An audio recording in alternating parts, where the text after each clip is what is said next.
Halo semua, ini tugas akhir kami dari mata kuliah Studi Kebencanaan oleh dosen pengampu Nisye Friska Andini, MPD. Saya Dina, Mutiara, Eka, Nurul, Sistri, dan Fauza. Kami akan membahas studi kebencanaan kekeringan. Apa itu kekeringan? Kekeringan adalah keadaan kekurangan pasokan air pada suatu daerah dalam masa yang berkepanjangan. Biasanya kejadian ini muncul bila suatu wilayah secara terus-menerus mengalami curah hujan di bawah rata-rata. Lalu, apa saja tipe-tipe kekeringan? Pertama, kekeringan meteorologis, melibatkan pengurangan hujan pada suatu wilayah dalam periode tertentu, hari, bulan, musim, ataupun tahun di bawah jumlah tertentu. Kedua, kekeringan agrikultural, merupakan kurangnya lengas tanah yang menyebabkan kekurangan ketersediaan air untuk kebutuhan tanaman pertanian. Ketiga, kekeringan hidrologis, merupakan pengurangan sumber air yaitu sungai, waduk, dan air tanah di bawah level tertentu. Kekeringan sosioekonomik, yaitu kurangnya air untuk kebutuhan minum dan kebutuhan dasar masyarakat. Keempat, kekeringan permanen, merupakan kekeringan yang terjadi pada wilayah yang sangat sedikit atau bahkan tidak pernah mengalami kejadian hujan. Kelima, kekeringan musiman, merupakan kekeringan yang terjadi pada wilayah yang memiliki dua musim, kemarau dan penghujan. Kekeringan musiman terjadi pada musim kemarau.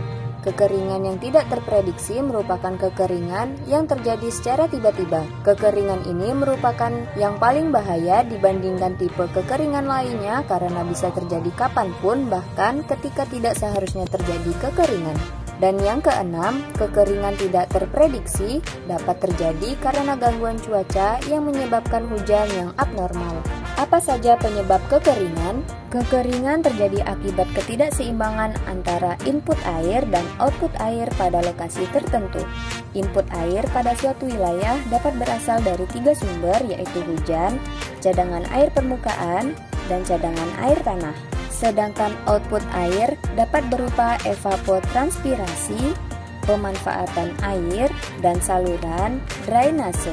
Lalu, apa saja dampak kekeringan? Pertama, fisik lingkungan, kerusakan habitat, peningkatan risiko kebakaran hutan dan lahan, matinya satwa dan vegetasi yang membutuhkan banyak air, kerusakan tanaman pertanian, dan tidak berfungsinya pembangkit listrik tenaga air.